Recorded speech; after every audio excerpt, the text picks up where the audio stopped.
Favourite. இன்னைக்கு உங்க எல்லாத்துக்கூடயுமே வந்து வெயிட் வந்து எப்படி கெயின் பண்ணலாம் அப்படிங்கறது தான் வந்து பேச போறேன்.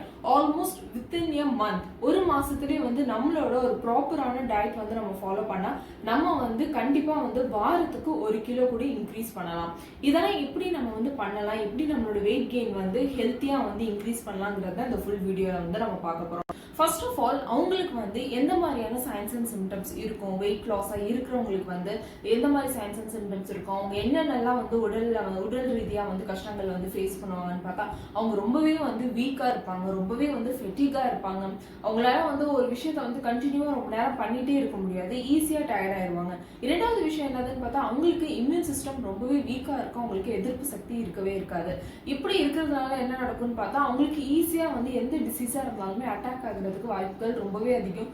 ரெஸ்பிரேட்டரி டிசீஸா இருந்தாலும் சரி, ஏதாவது ஒரு இன்ஃபெக்ஷனா இருந்தாலும் அவங்களுக்கு சீக்கிரமாவே அட்டாக் ஆயிடும். அடுத்தது மூணாவது விஷயம் என்னதுன்னு பார்த்தா அவங்களோட போன் டென்சிட்டி ரொம்பவே வீக்கா இருக்கும். ஏன்னா அவங்களுக்கு வந்து தேவையான விட்டமின்ஸ், மினரல்ஸ், நியூட்ரிஷன் வந்து அவங்க பாடியில இல்லாததுனால, அப்சர்வ் ஒழுங்கா ஆகாம இருக்கிறதுனால அவங்களுக்கு போன் டென்சிட்டி ரொம்பவே வீக்கா இருக்கும். அண்ட் இதனால வந்து அவங்க ஃபுல் அண்ட் ஃபுல் பாடி வந்து ரொம்பவே ஸ்கின்னியா இருப்பாங்க, ரொம்ப வீக்கா இருப்பாங்க. ஸோ ஆன் தி ஹோல் அவங்களுக்கு வந்து எந்த விதமான டிசீஸ் வந்து அட்டாக் பண்ற அளவுக்கு வந்து அவங்களோட பாடி கண்டிஷன் வந்து ஃபுல்லா வீக் ஆயிரும். இதெல்லாம் வரதுக்கு காரணங்கள் என்ன அப்படிங்கறத இப்ப பார்க்கலாம். முதல் விஷயம், அவங்களோட அப்சார்ப்ஷன் லெவல் வந்து ஒழுங்கா இருக்காது. என்ன சாப்பிட்டாலும் சரி, அவங்க நிறைய சாப்பிட்ற பர்சனா இருப்பாங்க, 3 வேளைக்கும் ஒழுங்கா சாப்பிட்ற பர்சனா இருப்பாங்க. இருந்தாலும் அவங்களுக்கு வந்து அப்சார்ப்ஷன் ஒழுங்கா இருக்காது. இதனால அவங்களுக்கு வந்து வெயிட் கெயின் வந்து ஆகவே ஆகாது. இது வந்து ஒரு முக்கியமான ஒரு பாயிண்ட். இரண்டாவது விஷயம் என்னதுன்னு பார்த்தா அவங்க உடம்புல இருக்க வேண்டிய சில என்சைம்ஸ் வந்து ஆப்சன்ஸா இருக்கும். இல்ல சில என்சைம்ஸ் எந்த நேரத்துல வேலை செய்யணுமோ அந்த நேரத்துல அது வேலை செய்யாம இருக்கலாம். இதனால அவங்களுக்கு வந்து வெயிட் கெயின் வந்து ஆகாம இருக்கும். அவங்க ரொம்பவே வந்து ஸ்கின்னியா, ரொம்ப லீனா இருப்பாங்க. மூணாவது விஷயம் என்னதுன்னு பார்த்தா அவங்க ரொம்ப டிப்ரெஷன்ல இருக்கிற ஒரு பர்சனா இருந்தாங்கன்னா, ஸ்ட்ரெஸ்ஸா இருக்கிற ஒரு பர்சனா இருந்தாங்கன்னா, எப்பயுமே ஒரு டென்ஷன் அந்த மாதிரி ஒரு சுச்சுவேஷன்ல இருக்கிற ஒரு பர்சனா இருந்தாலுமே அவங்களுக்கு வந்து வெயிட் கெயின் ஆகவே ஆகாது. பிகாஸ் அது ஃபுல் அண்ட் ஃபுல் மெட்டபாலிசம் வந்து டிஸ்டர்ப் பண்ணிடும். ஸோ மேஜரா இருக்கிற ஒரு பாயிண்ட் வந்து என்னதுன்னு பார்த்தா தைராய்டு. ஸோ தைராய்டு ஹார்மோன் அதிகமா சுரக்கிறவங்களுக்கும் அதிகமா செக்ரேட் ஆகுறவங்களுக்கும் வந்து வெயிட் லாஸ் வந்து அளவுக்கு அதிகமா இருக்கும். அவங்க இன்னும் வந்து ஒல்லியாயிட்டே தான் போயிட்டு இருப்பாங்க. காரணம் என்னதுன்னு பார்த்தா தைராய்டு கிளாண்ட்ல இருக்கிற அந்த ஹார்மோன் தான் வந்து மேஜரா வந்து வெயிட் கெயின் அண்ட் வெயிட் லாஸ்க்கு வந்து மேஜர் ரோல் வந்து பிளே பண்ணுது. பிகாஸ் அது மெட்டபாலிசம்ல வந்து இன்வால்வ் ஆயிருக்கும். ஸோ எந்த அளவுக்கு அதிகமா தைராய்டு ஹார்மோன் செக்ரேட் ஆகுதோ அந்த அளவுக்கு மெட்டபாலிக் ரேட் வந்து இன்க்ரீஸ் ஆகும். ஸோ அப்போ அந்த அளவுக்கு ஒர்க் லோட் பாடியில நடக்கும் அண்ட் எனர்ஜி வந்து லாஸ் ஆகிட்டே இருக்கும். And most of the common பிரச்சனை வந்து என்னதுன்னு பார்த்தா இப்போ சொன்ன காம்ப்ளிகேஷன்ஸையும் தாண்டி அவங்களோட லைஃப் ஸ்டைல்ல ஏதாவது ஒரு காம்ப்ளிகேஷன்ஸ் இருக்கு, லைஃப் ஸ்டைல்ல ஏதாவது ஒரு பிரச்சனைனா கண்டிப்பா அவங்களுக்கு வந்து வெயிட் கெயின் வந்து ஆகவே ஆகாது. இப்போ நெக்ஸ்ட் நம்ம வந்து ட்ரீட்மெண்ட் சைடு வந்து போகலாம். இப்போ இந்த மாதிரி ஒரு பர்சன்ஸ்ல எந்த மாதிரி உணவுகள் வந்து சாப்பிடலாம் அப்படின்னு பார்த்தா முதல் விஷயம் வந்து அவங்க அளவுக்கு அதிகமா வந்து புரத சக்தி, அதாவது வந்து புரோட்டீன் கண்டென்ட் வந்து அதிகமா வந்து அவங்க சாப்பிடணும். And next high calorific food. So எந்தெந்த ஃபுட்ல எல்லாம் கேலரிஸ் அதிகமா இருக்கோ அந்த ஃபுட் அவங்க அதிகமா எடுத்துக்கணும். And fat. ஸோ ஃபேட்னு சொல்லும் போது குட் ஃபேட் அவங்க வந்து எடுத்துக்கணும். அண்ட் வந்து நெக்ஸ்ட் வந்து அவங்க எடுத்துக்க வேண்டிய ஒரு விஷயம் வந்து என்னதுன்னு பார்த்தா அளவுக்கு அதிகமான வந்து ஃப்ரூட்ஸ் அண்ட் வெஜிடபிள்ஸ். ஸோ இதுதான் வந்து அவங்க மேஜரா வந்து கான்சென்ட்ரேட் பண்ண வேண்டியது. ஃபர்ஸ்ட் ஆஃப் ஆல் நம்ம தெரிஞ்சுக்க வேண்டியது, நம்ம வந்து ஹைட்டுக்கு ஏற்ற வெயிட்ல தான் இருக்கோமா அப்படிங்கறத வந்து நம்ம பார்க்கணும். ஸோ இதுக்கு சின்னதா வந்து ஒரு விஷயம் வந்து சொல்லித்தரேன். உங்க ஹைட்டை வந்து ஒரு சென்டிமீட்டர்ல வந்து எடுத்துக்கோங்க. இப்போ எக்ஸாம்பிள் வந்து 162 சென்டிமீட்டர்ல நீங்க இருக்கீங்கன்னா உங்களோட வெயிட் எந்த அளவுக்கு இருக்கணும்னா 62 கேஜி வந்து உங்க வெயிட் வந்து இருக்கணும். ஸோ எவ்வளோ ஹைட்டோ -100, பட் சென்டிமீட்டர்ல வந்து நீங்க கணக்கு பண்ணணும். ஸோ அதை விட நீங்க வந்து ஒரு 5 or 3 கேஜிஸ் வந்து கொஞ்சம் மேலேயோ இல்லை கீழேயோ வந்து இருக்கலாம், பிரச்சனை கிடையாது. ஆனா ஒரு 10 கேஜி வந்து டிஃபர் ஆகுது அப்படின்னா நீங்க கண்டிப்பா வந்து உங்க வெயிட் வந்து பேலன்ஸ் பண்றதுக்கு வந்து உங்க முயற்சியை வந்து கண்டிப்பா எடுக்கணும். வெயிட் கெயின் பண்ணணும்னு நினைக்கிறவங்க வந்து அவங்களோட ஃபுட் கண்டென்ட்ல வந்து கேலரிஸ் வந்து அளவுக்கு அதிகமாக இன்க்ரீஸ் பண்ணிக்கணும். ஜென்ரலா ஒரு நாளைக்கு வந்து ஒரு சராசரியா ஒரு ஃபீமேல் வந்து 2000 கேலரிஸ் வந்து அவங்க எடுத்துக்கணும். மேல் வந்து 2500 கேலரிஸ் வந்து அவங்க எடுத்துக்கணும். இதே வெயிட் கெயின் பண்ணணும்னு நினைக்கிறவங்க, அண்டர் வெயிட்ல இருக்கிறவங்க எல்லாம் வந்து +300 இல்ல 500 கேலரிஸ் வந்து அது கூடவே ஜாயின் பண்ணிக்கணும்.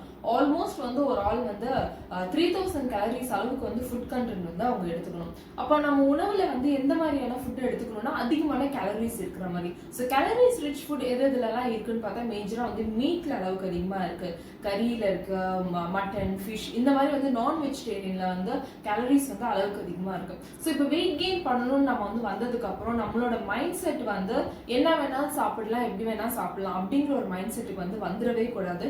பிகாஸ் நம்மளுக்கு வந்து குண்டு ஆகுறதுங்கிறது எய்ம் கிடையாது. நம்மளோட பாடியை வந்து நார்மலான ஒரு வெயிட்ல வந்து கொண்டு வர்றது, லைக் அண்டர் வெயிட்ல இருந்து நார்மல் வெயிட்டுக்கு கொண்டு வரணும். ஸோ அதனால வந்து ஜங்க் ஃப்ரூட்ஸ் அதிகமாக எடுக்கிறது, இல்லை வந்து வெயிட் போடுற மாதிரியான ஃபாஸ்ட் ஃபுட்லாம் சாப்பிட்றதுனால நமக்கு வெயிட் போடும், அதனால நம்ம அதை சாப்பிடலாம் அப்படின்னு சொல்லிட்டு எந்த ஒரு தப்பான விஷயம் வந்து நம்ம பண்ணவே கூடாது.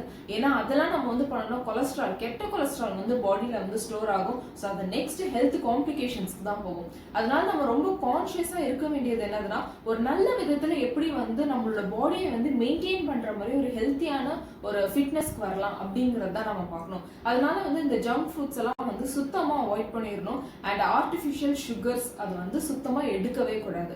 இவ்வளவு நேரம் நம்ம வந்து வெயிட் கெயின் பண்ணணும்னு நினைக்கிறவங்களோட ஒரு டயட் பிளான் எப்படி இருக்கணும் அப்படிங்கறத பார்த்தோம். லைக் அவங்க ப்ரோட்டீன் கண்டென்ட் அதிகமா எடுத்துக்கணும், ஃபேட் கண்டென்ட் அதிகமா எடுத்துக்கணும், அண்ட் கேலரி ரிச் ஃபுட் அதிகமா எடுத்துக்கணும் அப்படிங்கறத பார்த்தோம். ஸோ இப்போ வந்து அவங்க மார்னிங்ல இருந்து நைட் வரைக்கும் அவங்களோட டயட் பிளான் எப்படி இருக்கலாம் அப்படிங்கறது ஒரு சின்ன எக்ஸாம்பிள் நான் இப்போ வந்து சொல்ல போறேன்.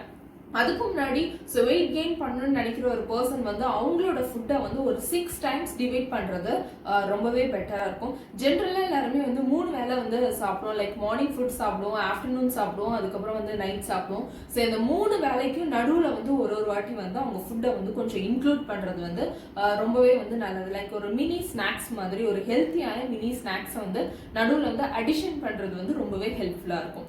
ஓகே, ஃபர்ஸ்ட் ஆஃப் ஆல் அவங்க மார்னிங் எந்திரிச்ச உடனே என்ன சாப்பிடலாம் அப்படின்னு பார்த்தா, நைட்டே வந்து ஊற வச்ச ஏதாவது வந்து ஒரு பயிர் வகைகள் வந்து அவங்க சாப்பிடலாம். நட்ஸ் இருந்துச்சுன்னா அதை ஊற வச்சு அவங்க மார்னிங் வந்து வெறும் வயிற்றுல சாப்பிடலாம். பாதாம், பிஸ்தா, முந்திரி, தார்ச்சை இருந்துச்சுன்னா வந்து உலர்ந்த தார்ச்சை, ஸோ அதெல்லாம் வந்து நைட்டே வந்து சோக் பண்ணி வச்சு அதை வந்து எடுத்து சாப்பிடலாம். உடம்புக்கு வந்து ரொம்பவே நல்லது. அப்படி இல்லாட்டி வந்து கடலை, நிலக்கடலையை வந்து ஊற வச்சு சாப்பிடலாம். பீனட்ஸ் வந்து ரொம்பவே நல்லது. அண்ட் சிக் பீஸ் அப்படின்னு சொல்லக்கூடிய கொண்டக்கடலை, கருப்பு கொண்டக்கடலை ரொம்பவே நல்லது. இந்த மாதிரி நம்மளோட அந்த தானிய வகைகள்லேயே வந்து நம்ம நிறைய யூஸ் பண்ணலாம். அண்ட் கிரீன் கிராம்ஸ் வந்து யூஸ் பண்ணலாம். பல்சஸ் வந்து அதிகமாக எடுத்துக்கலாம். ஸோ நம்மளுக்கு ஈஸியாக கிடைக்கக்கூடிய அந்த சோயா பீன்ஸ், இந்த மாதிரி விஷயங்களையே நம்ம வந்து ஊற வச்சு மார்னிங் வந்து முளை கட்டியோ இல்லை அதுக்கு முன்னாடியே வந்து நம்ம வெறும் வயிற்றுல சாப்பிடலாம். இது வந்து மார்னிங்கோட ஒரு டிஃபனுக்கும் பிரேக்ஃபாஸ்ட்டுக்கும் முன்னாடி இருக்கிற ஒரு ஃபுட் அவங்க வந்து சாப்பிடணும். ஸோ இப்போ நெக்ஸ்ட் வந்து அவங்களோட ரெஃப்ரெஷ்மெண்ட்லாம் பண்ணதுக்கப்புறம் இப்போ மார்னிங் வந்து ஃபுட்டு, அந்த மார்னிங் பிரேக்ஃபாஸ்ட் வந்து எப்படி இருக்குன்னு பார்த்தா, கம்பல்சரி அவங்க ஃபுட் வந்து மார்னிங் வந்து பிரேக்ஃபாஸ்ட் பண்ணியே ஆகணும், ஸ்கிப் பண்ணவே கூடாது. ஸோ அந்த டைமில் அவங்களோட ஃபுட் வந்து கொஞ்சம் ப்ரோட்டீன் கண்டென்ட் அதிகமாக இருக்கிறது பெட்டர். அண்ட் கேலரிஸும் வந்து அதில் அதிகமாக இருக்குதா அப்படிங்கிறத பார்த்துக்கணும். ஸோ அவங்க வந்து ரொம்ப லைட் ஃபுட்டெல்லாம் எடுக்கவே கூடாது வெயிட் கெயின் பண்ணணும் அப்படின்னு நினைக்கிறாங்க. வந்து அவங்க இட்லி அதிகமாக எடுத்துக்கலாம், அண்ட் பொங்கல் அதிகமாக அவங்க சாப்பிடலாம், தோசை எடுத்துக்கலாம், ஸோ ஆப்பம், இந்த மாதிரி ஜென்ரலான நம்மளோட சவுத் இந்தியன் ஸ்டைலில் உள்ள ஃபுட்ஸே வந்து மார்னிங் வந்து அவங்க அதிகமாகவே வந்து எடுத்துக்கலாம். எந்த அளவுக்கு அவங்க தேவைப்படுதோ அந்த அளவுக்கு அவங்க வந்து மார்னிங் ஃபுட் வந்து எடுத்துக்கலாம். வித் சம் வேக வச்ச ஏதாவது வந்து ஒரு பயிர் வகையை வந்து வேக வச்சு அது கூட சேர்த்து வந்து எடுத்துக்கலாம். ஸோ இப்போ அவங்களோட மார்னிங் ஃபுட் சாப்பிட்டதுக்கப்புறம் நெக்ஸ்ட் அவங்க வந்து ஒரு 10 மணி போலையோ ஒரு 10:30 இல்லை 11 o'clock போல ஒரு ஜூஸ் வந்து குடிக்கணும். ஸோ ஜூஸ்ன்னு சொல்லும் போது ஒரு ஜென்ரலான ஒரு ஃப்ரூட் ஜூஸ் அவங்க எடுக்கக்கூடாது. ஸ்மூத்திஸ் தான் வந்து அவங்க எடுக்கிறது வந்து ரொம்பவே பெட்டர். ஸோ ஸ்மூத்தி அப்படிங்கிறது என்னதுன்னு பார்த்தா ஒன்றும் கிடையாது, ரொம்ப ஒரு திக்கான ஒரு டென்ஸில் இருக்கிற ஒரு லிக்விட் ஃபார்ம் அப்படிங்கிறது தான் வந்து ஸ்மூத்தி அப்படிங்கிறது சொல்லுவோம். ஸோ அதிகமாக ஸ்மூத்தி வந்து எந்த காம்போ பெட்டர்னா பனானா காம்போ. ஸோ வெயிட் கெயினுக்கு வந்து பனானா ரொம்பவே ஹெல்ப் பண்ணுற ஒரு fruit. So banana and coconut milk வச்சு கூடவே ஏதாவது ஒரு ஃப்ரூட், ஒரு ஆப்பிள் இல்லை வந்து பெரிஸ் இருந்துச்சுன்னா பெரிஸ் ஆட் பண்ணிக்கலாம், பொமிகிரேனட் வந்து ஆட் பண்ணிக்கலாம். ஸோ இந்த மாதிரி ஒரு காம்போவில் வந்து ஒரு ஆப்பிள், ஒரு banana and coconut milk, and வேணுங்கிற அளவுக்கு வந்து ஹனி ஆட் பண்ணிக்கலாம், இல்லை வந்து நாட்டு சக்கரை வந்து ஆட் பண்ணிக்கலாம், வெல்லம் வந்து ஆட் பண்ணிக்கலாம். ஸோ இதை மிக்ஸ் பண்ணி ஒரு ஸ்மூத்தி வந்து மார்னிங் அவங்க வந்து சாப்பிடலாம். இல்லை ஸ்மூத்தி ப்ரிப்பேர் பண்ண முடியலன்னா நீங்கள் வந்து sandwich, so bread with egg omelette வந்து சாப்பிடலாம். எக் ரொம்பவே நல்லது. அண்ட் அப்படி இல்லாட்டி வந்து அந்த டைமில் வந்து அவங்க வேற ஏதாவது கொஞ்சம் வந்து ஸ்நாக்ஸ் ஐட்டம் வந்து சாப்பிடலாம். லைக் ஜங்க் ஃப்ரூட்ஸாக அது வந்து இருக்கக்கூடாது. லஞ்சுக்கு வந்து அவங்க எந்த மாதிரி உணவு எடுக்கலான்னு பார்த்தா மில்லட்ஸ் அதிகமாக எடுக்கிறது ரொம்பவே நல்லது. கம்பு, கேழ்வரகு, ராகி, அதுக்கப்புறம் குதிரைவாலி எடுக்கலாம், இல்ல அவங்களுக்கு வந்து மூங்கில் அரிசி கிடைச்சா கூட அது ரொம்பவே நல்லது, போனுக்குலாம் வந்து ரொம்பவே ஸ்ட்ரென்தன் பண்ணும். ஸோ அதனால அவங்களுக்கு ஆல்ரெடி போன் வீக் அப்படி இருக்கிறதுனால ஸோ மூங்கில் அரிசி வந்து போன் வந்து ரொம்பவே ஸ்ட்ரென்தன் பண்ணும். ஸோ இந்த அரிசியிலலாம் வந்து நம்ம ஏதாவது வந்து ஒரு உணவை வந்து ப்ரிப்பேர் பண்ணி கூட சாப்பிட்றது ரொம்பவே நல்லது, ஜென்ரலான ஒரு அரிசியில வந்து சாப்பிட்றத விட. அண்ட் பிளஸ் அவங்க வந்து சிவப்பு அரிசியில வந்து அதிகமா சமைக்கிறது வந்து ரொம்பவே நல்லது. ஸோ சிவப்பு அரிசியில வந்து அளவுக்கு அதிகமான ஃபைபர் கண்டென்ட் இருக்கு, ஃபைட்டோ கெமிக்கல்ஸ் இருக்கு. ஸோ அதுல இருக்கிற ஒரு விட்டமின் பி காம்ப்ளெக்ஸ் வந்து மற்றதை கம்பேர் பண்றதை விட அதுல கொஞ்சம் அதிகமாவே இருக்கும். ஸோ அதனால வந்து ஒரு டைஜஷனை ப்ரொமோட் பண்றதுக்கும் அண்ட் அப்சார்ப்ஷனை சரி பண்றதுக்கும் ஒரு முக்கியமான ரோல் வந்து இந்த மில்லட்ஸ் வகைகள்ல வந்து அளவுக்கு அதிகமா இருக்கு. அதனால அவங்களுக்கு மதியான லஞ்ச் வந்து இந்த மாதிரி ஒரு ஐட்டம்ல கொடுக்கறது ரொம்பவே பெஸ்ட். கூடவே வந்து எப்பயும் இருக்கிற மாதிரி ஒரு தால், ஒரு சாம்பார், ஒரு பருப்பு, ஸோ கூடவே மற்ற விஷயங்கள் எப்பயும் இருக்கிற மாதிரி இருக்கலாம். ஈவினிங் வந்து அவங்க எந்த மாதிரி ஃபுட் எடுக்கலாம்னு பார்த்தா அவங்க ஜென்ரலான அவங்க எடுக்கிற எப்பயும் போல டீ, காஃபி அது கூட சேர்ந்து பனானா அவங்க அதிகமாக எடுத்துக்கலாம். ஸோ சிப்ஸ் போடுற பனானா, நேந்திர பழம் ரொம்பவே நல்லதும், நேந்திர பழம் plus one glass of milk ரொம்பவே வந்து ஒரு குட் காம்பினேஷன். இப்படி சாப்பிட்றதுனால வெயிட் கெயின் வந்து ரொம்பவே நல்லா போகணும். அண்ட் அது மட்டும் இல்லாமல் ஈவினிங் வந்து ஒரு மில்க், கோகனட் மில்க் கூட வந்து டேட்ஸ் அண்ட் ஒரு பனானா ஸோ மிக்ஸ் பண்ணி இதையும் வந்து ஒரு ஸ்மூத்தி மாதிரி வந்து குடிக்கலாம், ரொம்பவே நல்லது. அண்ட் பனானா வந்து ஒரு சிப்ஸ் பனானா சிப்ஸ் கூட நீங்க வந்து வீட்லயே ப்ரிப்பேர் பண்ணி அதை வந்து ரெகுலரா சாப்பிடலாம். ஸோ அது வந்து எஸ்பெஷலி வந்து அந்த நேந்திர பழத்துல பண்ணதான் இருக்கணும். ஸோ அது வந்து வெயிட் கெயின் வந்து ரொம்பவே ப்ரொமோட் பண்ணும். அண்ட் நெக்ஸ்ட் திங் வந்து அவகேட்டோ. ஸோ அவகேட்டோ வந்து கிடைச்சிச்சுன்னா சாப்பிடலாம். அவகேட்டோல அளவுக்கு அதிகமான கேலரிஸ் இருக்கு, அதுல பொட்டாசியம் கண்டென்ட் அதிகமா இருக்கும், ஒமேகா 3 ஃபேட்டி ஆசிட் இருக்கு. ஸோ அதனால வந்து அது சாப்பிட்றதுனால அது பட்டர் ஃப்ரூட் அப்படிங்கிறது சொல்லுவோம். ஸோ அது நம்ம உடம்புக்கு வந்து ரொம்ப நன்மை வந்து கொடுக்கும். ஸோ அவகேட்டோ கிடைச்சிச்சுன்னா அது வந்து ஈவினிங் வந்து சாப்பிடலாம். ஸோ அப்பார்ட் ஃப்ரம் தட் இந்த பனானாஸ், அவகேட்டோ அதையும் தாண்டி நம்ம முக்கியமா ஒரு விஷயம் ஞாபகம் வச்சுக்கணும்.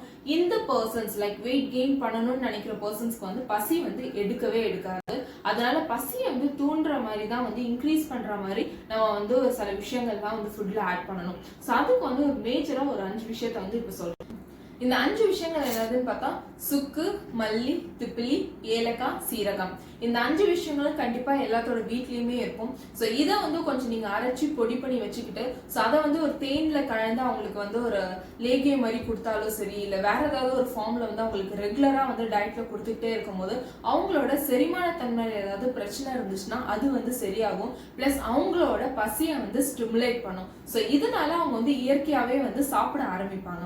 ஸோ மோஸ்ட் ஆஃப் த பிரச்சனை என்னதுன்னு பார்த்தா இப்படி இருக்கிற பர்சன்ஸ்க்கு வந்து பசி எடுக்கவே எடுக்காது, அவங்க சாப்பிடவே மாட்டாங்க. இதனாலே அவங்களுக்கு வந்து வெயிட் கெயின் ஆகவே ஆகாது. அதனால இந்த ஒரு விஷயத்த பண்ணும்போது அவங்களுக்கு வந்து டைஜஷனை வந்து ஒழுங்கா ப்ரொமோட் பண்ணும். அண்ட் நெக்ஸ்ட் நம்ம பார்க்க வேண்டியது வந்து அவங்க வயிற்றுல வந்து ஏதாவது புண்ணு இருக்கா இல்லை ஏதாவது பூச்சி இருக்கா அப்படிங்கிறது. பிகாஸ் பூச்சி வேர்ம்ஸ் அப்படிங்கிற ஒரு விஷயம் இன்டெஸ்டைன்ல இருந்துச்சுன்னா ஸோ வந்து அது என்ன பண்ணுன்னு பார்த்தா டைஜஷனை வந்து ப்ரொமோட் பண்ணாது. ஸோ அவங்க சாப்பிட்ற எனர்ஜி எல்லாமே வந்து அந்த இன்ஃபெக்ஷனான அந்த வேர்ம்ஸ்க்கு தான் வந்து போகும். ஸோ அதனால வந்து அந்த வேர்ம்ஸ் இருந்துச்சுன்னா அதை வந்து கிளியர் பண்ணும். அதை கிளியர் பண்றதுக்கு வந்து நிறைய டீடாக்சிஃபை மெத்தட்ஸ்லாம் வந்து பிரசண்டா இருக்கு. லைக் வந்து வாரத்துக்கு ஒரு நாள் வந்து கேஸ்டர் ஆயில், அதாவது வந்து விளக்கெண்ணெயில வந்து ஒரு லெமன் வந்து ஒரு ஸ்குவீஸ் பண்ணிட்டு அது கூட பெப்பர் பொடி மிக்ஸ் பண்ணிட்டு அதை வெறும் வயிற்றுல சாப்பிடணும். இப்படி சாப்பிடும் போது வந்து நம்மளோட இன்டெஸ்டைன் கோலன் வந்து கிளென்ஸ் ஆகும். ஸோ அது தாண்டி வேற என்ன பண்ணலான்னு பார்த்தா நீம்.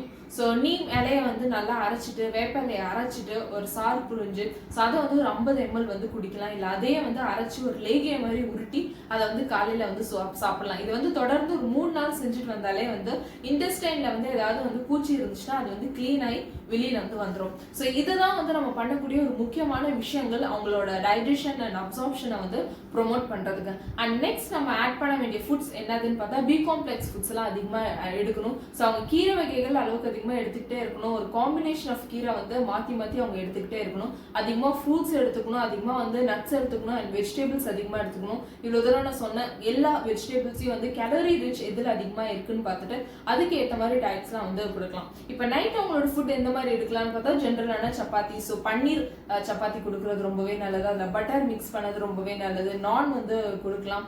அண்ட் நெக்ஸ்ட் பூரி, பட்டாணி. ஸோ இந்த மாதிரி விஷயங்கள் அவங்களுக்கு கொஞ்சம் ஹை கலரிக் ஃபுட்டே வந்து நைட் வந்து கொடுக்கறது ரொம்பவே நல்லது. இல்லை டைஜஷனை டிஸ்டர்ப் பண்ணணும்னு பார்த்தா அப்போ நைட் ஃபுட் வந்து ஒரு 8 மணி போல அப்படின்னு சாப்பிட்றத விட ஒரு 6:45 7 o'clock வந்து நைட் டின்னர் முடிக்கிறது ரொம்பவே நல்லது. ஸோ 7க்குள்ள அவங்க முடிச்சிட்டாங்கன்னா ஒரு 8 9 போல ஒரு வேளை அவங்களுக்கு பசி எடுத்துச்சுன்னா கொஞ்சம் லைட்டான ஒரு ஏதாவது வந்து ஒரு ஸ்மூத்திஸ் மாதிரியோ இல்லை ஒரு ஃப்ரூட் சாலட் மாதிரியோ அது சாப்பிட்றது வந்து பெட்டரா இருக்கும். ஸோ அப்பார்ட் ஃப்ரம் தட் அவங்களோட ஃபுட் ஐட்டம்ல எடுக்க வேண்டிய விஷயங்கள் என்னென்ன அப்படிங்கறது பார்த்தா கிழங்கு வகைகள்லாம் ரொம்பவே எடுக்கலாம். அதுல நல்ல ஸ்டார்ச் இருக்கு அண்ட் நல்ல சுகர் இருக்கு அண்ட் அது நல்ல கேலரிஸ் இருக்கு. ஸ்வீட் பொட்டேட்டோ ரொம்பவே நல்லது. சக்கரவள்ளி கிழங்கு அது வந்து வேக வச்சு அதை வந்து ஈவினிங் ஸ்நாக்ஸா சாப்பிடலாம். அண்ட் உருளைக்கிழங்க கூட வேக வச்சு ஈவினிங் ஸ்நாக்ஸா சாப்பிடலாம். So home made potato chips இருந்துச்சுன்னா அதை வந்து சாப்பிடலாம். ஸோ கிழங்கு வகைகள் நீங்க அளவுக்கு அதிகமா சாப்பிடுங்க. ஸோ இந்த மாதிரியான ஒரு டயட் பேட்டர்ன் வந்து ரெகுலரா எடுத்துக்கிட்டு இருந்தாலே கண்டிப்பா வாரத்துக்கு 1 kg வந்து இன்க்ரீஸ் ஆகும். ஸோ மாசத்துல வந்து கண்டிப்பா அவங்க ரீச் ஆகணும்னு நினைக்கிற ஒரு ஆப்டிமம் வெயிட் வந்து ரீச் பண்ணுவாங்க. ஸோ ஒன்ஸ் அகெயின் நான் சொன்ன ஒரு விஷயத்தெல்லாம் வந்து திரும்பவும் நான் வந்து சமரைஸ் பண்ணி சொல்றேன். ஸோ உணவுல வந்து நம்ம கான்சென்ட்ரேட் பண்ண வேண்டியது ஹை கேலரிக் ஃபுட். ஸோ எந்த ஃபுட்ல கேலரிஸ் அதிகமா இருக்கோ அதை எடுக்கணும். ரெண்டாவது புரோட்டீன் கண்டென்ட் அதிகமா எடுக்கணும். மூணாவது வந்து குட் ஃபேட். ஸோ இந்த 3 விஷயத்த எப்பயுமே ஞாபகம் வச்சுக்கோங்க. ஜங்க் ஃபுட்ஸ் அதாவது வந்து ஒரு ஆர்டிஃபிஷியலான ஒரு ஃபுட் ஸ்நாக்ஸ் பக்கம் வந்து போகவே போகாதீங்க. அது வந்து தேவையில்லாத கொலஸ்ட்ரால் ஆட் பண்ணி ஒரு பர்சனை வந்து குண்டா வைக்கிறோம், ஹெல்த்தியா ஃபிட்னஸ்க்கு கொண்டு வராது. ஸோ நான் ஃபர்ஸ்ட் சொன்ன இந்த 3 விஷயங்களை வந்து ஃபாலோ பண்ணாலே ஒருத்தவங்களோட வெயிட் வந்து ஆப்டிமமா வந்து மெயின்டைன் ஆகும். ஸோ ஹோப் உங்க எல்லாத்துக்குமே இந்த வீடியோ வந்து யூஸ்ஃபுல்லா இருந்திருக்கும் அப்படிங்கறத நான் நம்புறேன். ஸோ இதுல நான் சொன்ன மாதிரி எல்லா விஷயங்களையும் ஃபாலோ பண்ணி உங்களோட அந்த வெயிட்டை வந்து ஆப்டிமமா வந்து கொண்டு வாங்க. ஸோ நான் திருப்பி இதே மாதிரி இன்னொரு யூஸ்ஃபுல்லான ஒரு வீடியோல உங்களை வந்து சந்திக்கிறேன். So until then take care. So because health வந்து ரொம்பவே முக்கியம் எல்லாத்துக்குமே. So you would really deserve your health. So be happy and be healthy and keep supporting naturopathy and yoga and wellness with Kalpana. Thank you.